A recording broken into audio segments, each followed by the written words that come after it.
Ito na yung part 3 ng video natin at ang kulang na lang natin yung ilalim ng inidoro. Ayan. So umorder tayo niyan sa TikTok para masukatan natin ng tama. Maganda yung pagkakasiro natin. Ayan, katapos natin mag-grout.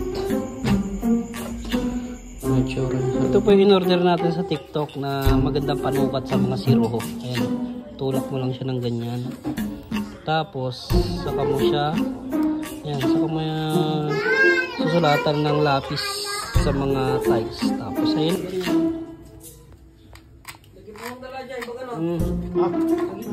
Ito na.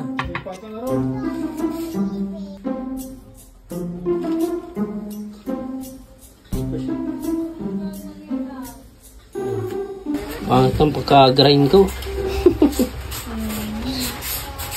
Pangit. Kaya mo dahil ganda mo na lang sa paglagay ng adhesive at grout. Bawi tayo sa dulo guys. Ganito kasi yung ginagawa ng mga pro. Ang ginagamit nila is carton talaga. Ayan o, para mas accurate. So, sinakto lang namin sa mismong tiles yung carton. Tapos ginunting-gunting ni Mrs. ng ganyan para tutupiin mo na lang siya. Ganyan ang technique. Tapos medyo gamay-gamay naman natin yung pag-grinder dahil nga hindi pa tayo masyadong sanay sa pag-grinder. Ayan, medyo nakuha natin ng mas maganda yung likod ng inidoro. Ayan o. Pwede nyo yung gayahin guys kapag gusto nyo yung mas accurate yung mga pagkuha ng mga sukat-sukat lalo pagpabil. Kasi in-order natin guys sa TikTok medyo ano siya hindi siya sumakto sa isang tiles kaya medyo nahirapan din tayo. Ayan. Ito yung kailangan natin pag-aralan. Walang masyadong isagad dito.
Ano?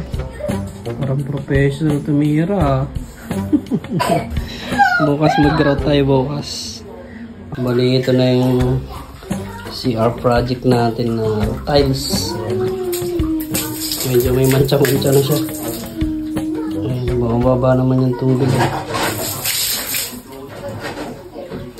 Di ba? Mababa siya. Tapos ito yung nilagyan ko kahapon ng nakaraan. Ay kahapon ito. Okay naman siya, tuyo naman. Ayan, okay na siya. Tapos ito yung ating drainage. Diba? Professional.